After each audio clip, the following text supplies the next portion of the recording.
Morning, welcome back, Cosmic, Cultural Bice again. We left him as they were on the way to China, just got on the plane. Let's see what happens today. As an Ides goal, the flight to China was a bit lengthy, 12 hours I think. And once you got used to the idea that you were 30,000 feet in the air, it wasn't much of a thrill. But the view was pretty cosmic, miles and miles of clouds like a country made of squirty cream. I remember watching the plane's shadow moving across the white like a little dog running over the snow. Eddie Xanadu was sitting next to me. He said, "It's a nice plane, yes. Best I've been in. My Hassan has ambition to buy a plane like this, and he will do it. He's very good with money, even when he was very scarlet for school. In my country, things are always changing because of wars and so on. One time, the school uniform changed. First you wore a white shirt, then you wear a blue shirt. Everyone goes to shops to find blue shirts. There are none. Next day, Hassan comes to school and opens his bag. 100 blue shirts. He bought them all. Everyone bought a shirt from him, just a little bit more expensive than the shop. So he makes money. By the time he's 12, he had enough money to buy a house. He rents it out. Are you good with money, Mr. Digby?" I realised I didn't actually have any money on me, so I just said, "No, not really like that." "Hassan is a genius with money." "Excuse me," said Samson One. I couldn't help overhearing the conversation. "Is your boy really a genius?" "More a genius, a wizard with money." "Oh, with money," said Samson One, shaking his head with disappointment. Samson Two is officially a genius. He did a project on irrigation, and it was so good the government bought it. "How much did they pay?" said Eddie. $50,000? Ah, my Hassan would have got you twice as much. Monsieur Martinet chimed in. "Money is a terrible distraction, but Max is so focused to care about money." "What's he focused on?" I asked, just a bit polite. "Success." "All right." "Are you interested in success, Mr. Digby? I have written a best-selling book on this subject. I believe everyone can be a winner. It just takes discipline." "Well, my World of Warcraft guild have just taken over the entire territory. We were going to rename it, but it was completely destroyed by a flight of dragons." I said, "I'm interested in it, but no, not really. You know what I mean? Bothered." "What about Florida? What's her speciality? Is she a financial wizard, a natural leader, a genius?" "You are joking." They all looked a bit baffled, and after a while Samson One said, "Why would that be funny?" "Well, all she thinks about shopping and celebrities. All she wants to do is famous." "How strange," said Monsieur Martinet. "Not really. All her friends are just as bad." "No, I mean how strange for a man to talk about his own daughter like that." "Oh, yeah. Well, you know. It turns out that being a dad is a competitive sport. You're supposed to think your kid's the best kid. You're even supposed to try and convince other people that your kid's the best kid. You're supposed to be proud of your child. I sneaked my dad's copy of Talk to Your Teen out of my waterproof backpack. But I thought the other dads might be suspicious if they caught me reading the instruction manual. So I took it to the loo. Reading on the loo is definitely dadly. It's all about listening, apparently. If you don't listen, your child becomes introverted and sulky. The more you listen, the more you understand. And the more you understand, the more you'll be proud of. And if you're proud of them, they'll be proud of themselves. Later, I tried listening to Florida. She was down at the other end of the plane going on about Daytona or Paris or Brittany or somebody. You see, her mother had chronic obesity. You know what that is? She was very fat for a long time, and that's why she's got all these eating disorders, because she doesn't want to be like her mother. It didn't seem to help, in fact, that I thought she might be better if she did get a bit introverted and sulky. Then we landed, and the doors opened. It was dark outside, but the plane soon filled up with a smell of toasted sand. Florida said, "Are we on the beach?" I said, "No, we're not on the beach." "We are in the desert," said Samson Two. "And taking into account speed and direction, I would estimate that the desert in question is the Gobi, sometimes known as Hanhai or the Dry Sea." Florida said, "I didn't know we had deserts in England." "England?" Samson Two laughed. "We're not in England. We're in China." Florida turned round to me. "China! Oh my God, what have you done? China! How can we be in China, you idiot? I knew you'd just do something like this. Well, you can just take me home right now. Home, I said. What do you want me to do? Hire a cab? Give you a piggyback? Do you know how far away we are? I know we're in China, you idiot. China, you idiot, was turned into a country in its own right. Everyone was staring at her now. Oh dear, Dr. Drax sighed. We girls are so complicated. Let's leave Dad to sort this out, shall we? I'll imagine Mr. Digby knows how to deal with his own daughter. I don't know what I made imagine that. Florida was actually kicking me now and bawling. You said we were going to a theme park. We are. This is it. In the desert. It's not even a normal desert. A Chinese desert in China. You said it was down south. It is down south. I thought you meant London. We were on a plane for hours. If you're on a plane for hours, you're obviously not going to London. I thought it was a slow plane. A slow plane? Don't be afraid of temper tantrums. Often a child will have something they need to tell you but they find difficult to say. Anger helps them. Think of it as an emotional FedEx. Something you turn to when the normal post just isn't fast enough. Talk to Your Teen does not have a chapter specifically called When Daughters Kick You in Public. In fact, when it comes to Florida, World of Warcraft was more useful. You just had to think of her a kind of monster and remember that every monster had a soft zone.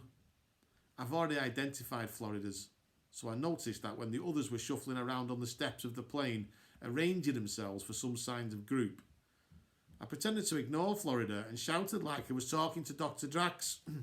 It's okay, Dr. Drax. No, it's okay. Florida doesn't want to be on the group photograph.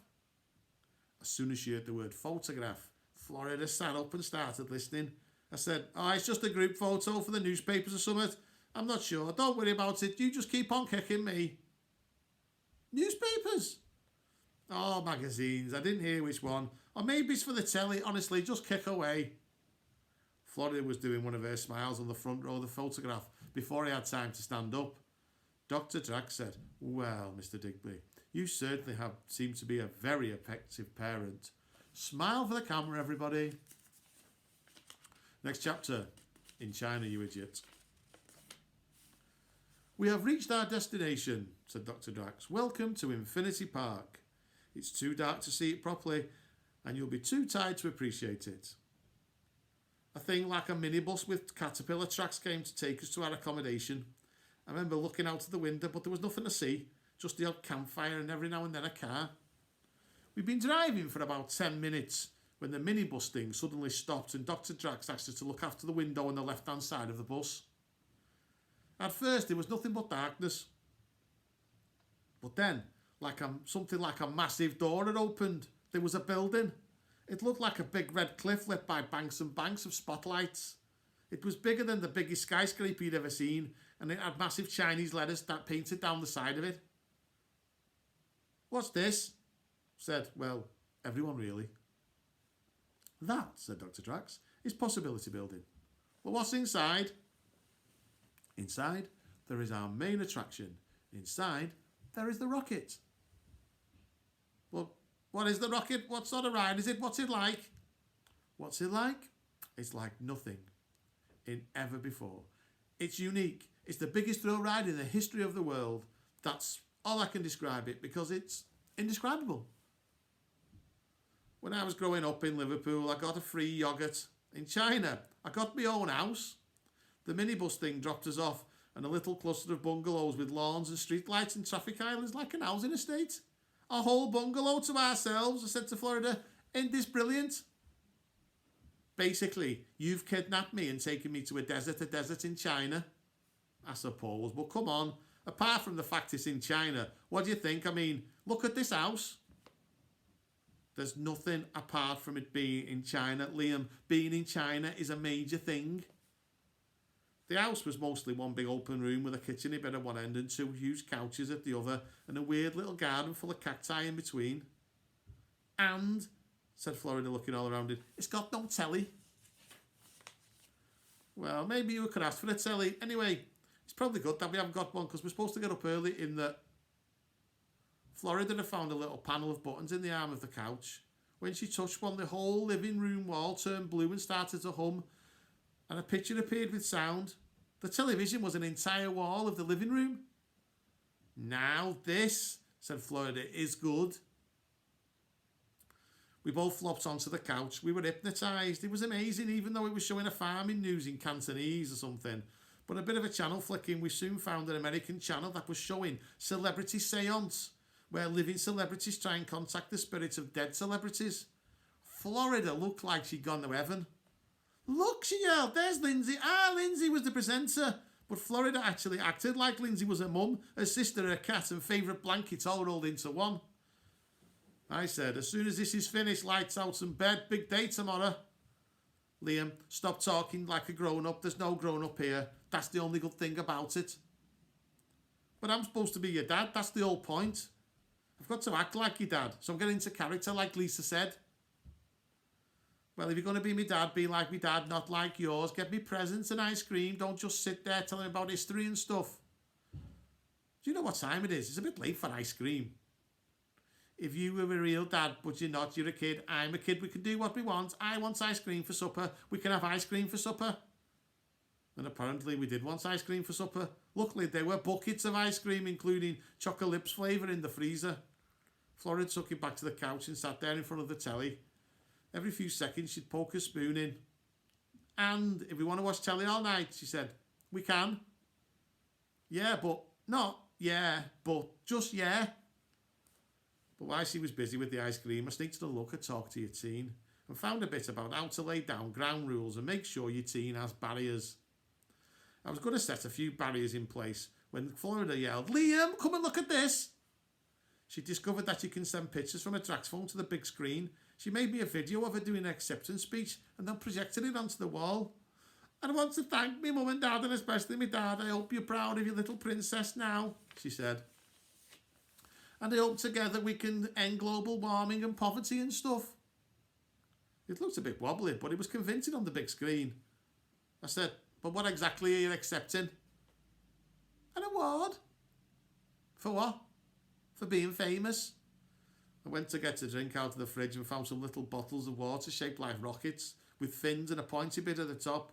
They were perfect weapons for a water fight. I stuffed 3 in each pocket, tiptoed back to the living room and squirted Florida. She shrieked and ran after me. I threw her a bottle just to make it fair, and we had this excellent water fight all over the house. I hid behind the couch hoping to ambush her. I must have fallen asleep because the next thing I knew, the phone was ringing. This is your alarm call, it said. Please join your party in the car park of Possibility Building at 8 a.m. I picked my way through the discarded ice cream buckets and the soaking wet floors and eventually found Florida curled up asleep in the cupboard with the cleaning stuff. I woke her up and she wasn't happy and went to get changed. I emptied my bag out on the bed so I could sort everything out. There were Warcraft notes and an unexpected envelope, which turned out to contain a photograph of me, my mum and dad, on my first communion day. My mum must have sneaked it in there. Dad's broken St. Christopher statue was at the bottom of the bag too. He must have sneaked that in there. He'd obviously been worried about me going to the Lake District on my own. I've brought it into space with me. It's standing on top of the multifunctional display, just like he used to stand on the dashboard of his cab. If my dad could see it now, he really would be worried. Next chapter, the thrill ride of the century. This part of space seems to be a communications dead zone. I can't get any signal on my phone. Maybe we're on the side of the satellites. I'm going through old messages in my inbox for company. I've still got the last one Dr. Drax said. Take care of yourself and the children. See you in 10 hours. But that was about 24 hours ago. Not only have I not seen Dr. Drax, I've not seen her planet. I've still got the first one. It says, welcome to Infinity Park. Be at Possibility Car Park at 8 o'clock. Courtesy car in drive. Use phone to open car. Drive safely. Courtesy car? What's a courtesy car? Said Florida. Well, it's a car they lend you and you can use it as much as you like. You mean a car for you to drive? Oh, no. Not after last time, said Florida. Then she said, what kind of car is it? Is it another limo? Let's go and see. It was a green little thing, Toyota-y thing that looked like a big toy, really. I put my hand out to touch it. Liam, said Florida, we can't. No, we can't. You're right. Except what? Except I'm supposed to be a taxi driver. Oh? So I've got to pretend I can drive. Liam, You can only pretend you can drive in a pretend car. In a real car, you'll have a real accident and get us really killed. Oh, it don't look that dangerous. I mean, does it? Look at it. It's a lot less dangerous than that Porsche. The text said you open it with your phone. I pointed the phone at it and the headlights blinked and all the doors popped open. Then a robot voice from the dashboard said, "Climb aboard, Liam Digby." You got to admit it was interesting. You can't really blame us for not getting inside the car. It would have been rude not to. As soon as we're in the seats, the car spoke again. "Hi, Liam. Hi, Florida," it said. "This drive should take about 15 minutes. Don't forget to fasten your seatbelts." Without us doing anything, the engine just started up. A nice, gentle little engine. It sounded so reassuring. It sounded like it trusted us. We fastened our seatbelts. Flora was looking round at the inside of the car. "There's something missing," she said. "It's hardly got any buttons or levers." "Oh, it's an automatic. My dad drove one of these once when he was covering for someone. Said it's like driving a Dodgem car." Florida said, "Dodgems are easy to drive." It wasn't hard to disagree with this. I've driven loads of Dodgems and none of them stretched my abilities, and this car seemed so helpful. While I was trying to come with a decision, I touched one of the buttons on the dashboard. Florida yelled, "Don't, it might be the ejector seat or something." The windscreen wipers started banging over across the back windscreen. We both laughed. At least we knew what that lever was for. And the one with the picture of the headlights was probably the headlights. And the one with the numbers on must be the one to make it go. I pushed it down one notch very gently, and the noise in the engine changed to an angry roar, and the sat-nav said, "That's my accelerator. Don't forget my handbrake." It wasn't even me. It was Florida who found the handbrake and slipped it. The car rolled forward, purring. Suddenly there was a different noise, a big honking noise, and some squealing and lights flashing. Another car was driving up behind us when we pulled out. Other cars. I'd forgotten about other cars. This one swerved past us and honked again. Another one squealed and honked just behind us. "Oh, this is brilliant," said Florida inexplicably. And we'll see how the journey goes next time. Thanks a lot. Cheers.